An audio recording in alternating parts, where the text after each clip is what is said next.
جیسا یہ مراقبہ اور مکاشفہ دونوں میں کیا فرق ہے، اور ان دونوں کا طریقہ کیا، کس طرح یہ دونوں چیزیں حاصل ہوتی ہیں، کیا پروسیس ہے؟ دیکھیں، مراقبہ تو ہم خود کرتے ہیں.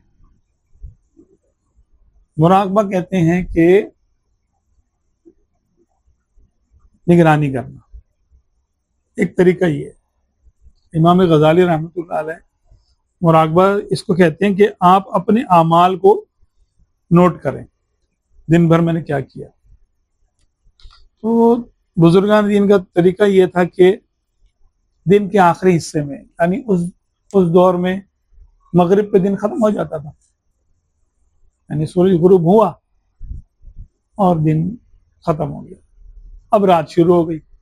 اور وہ لائٹیں تو ہوتی نہیں تھی ایسی خاص، اور لوگ عشاء پڑھتے تھے اور سو جاتے تھے اور فجر سے پہلے اٹھ جاتے تھے.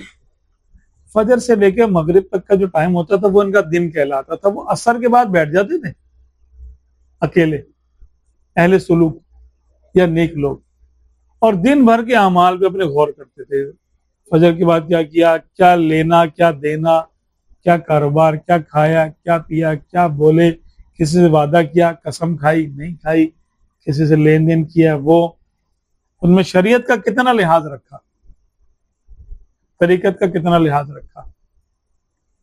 اپنے نفس پہ جو ہم نے کام آج کے دن لاگو کیے تھے، وظائف پورے پڑے،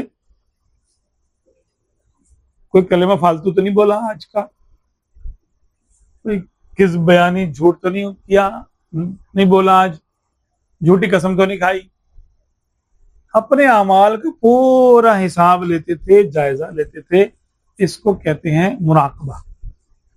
یہ عملیات یعنی یہ اعمال کی قسموں میں سے ہے.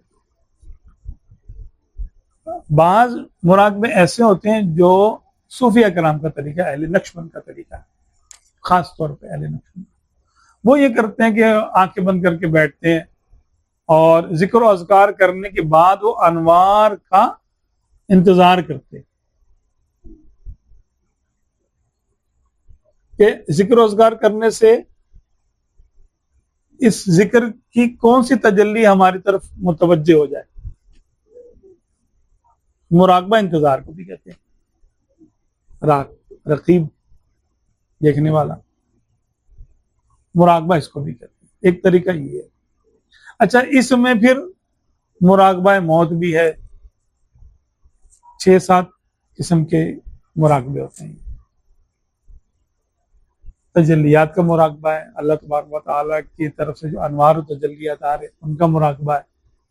اپنی موت اور موت کے ماں بعد کے معاملات پر غور کرنا اور اس میں انتظار کرنا کہ مجھے کچھ دکھایا جائے کہ میرے ساتھ کیا ہوگا مرنے کے بعد، موت کے وقت کیا ہوگا، موت کے بعد کیا ہوگا، اور اس کے آگے کے معاملات کیا ہیں. مراقبہ موت ہوتا ہے. اچھا، یہ اس قسم کے جو مراقبے ہوتے ہیں وہ تصوف میں جب ہم کہتے ہیں نا مراقبہ کرنا تو اسی کو لیا جاتا ہے. ایک ہوتا ہے تصور شیخ کرنا، اپنے شیخ کا مراقبہ کرنا، کہ شیخ کے تصویر کو اپنے سامنے لے کے آنا، اور وہ اس لیے لایا جائے تاکہ انس حاصل ہو، صحبت حاصل ہو، کیونکہ الصحبت مؤثرہ، صحبت کی تاثیر ہوتی ہے. تو جس کا خیال ذہن میں رہتا ہے اس کی شخصیت ہم پر اثر انداز ہوتی ہے، اور ہم بھی پھر آہستہ آہستہ آہستہ ویسے ہی ہو جاتے ہیں بغیر کسی کوشش کے. اب کسی اللہ کے ولی کی طرح ہماری عادتیں ہو جائے تو اس سے بڑی کیا بات ہے. تو یہ آسان سا طریقہ ہے اپنے آپ کو مولڈ کرنے کا، مراقبہ شیخ، جس کو تصور شیخ بھی کہتے ہیں. پھر اگر زیارت رسول اکرم صلی اللہ تعالی علیہ وآلہ وسلم ہو جائے تو اس کا مراقبہ.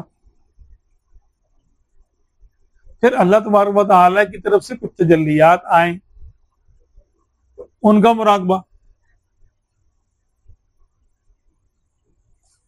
ایک یہ ہے کہ اپنے دل کا تصور ہے کہ میرا دل اللہ اللہ کہہ رہا ہے یا لا الہ الا اللہ کہہ رہا ہے. یہ تو ہر وقت کا مراقبہ ہے.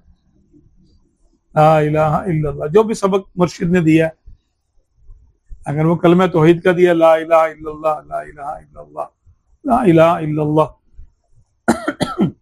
ذکر کے ساتھ سانس کے ساتھ ذکر چلتا رہے، پاس انفاس جس کو کہتے ہیں، یہ بھی ایک طرح کا مراقبہ ہی ہے.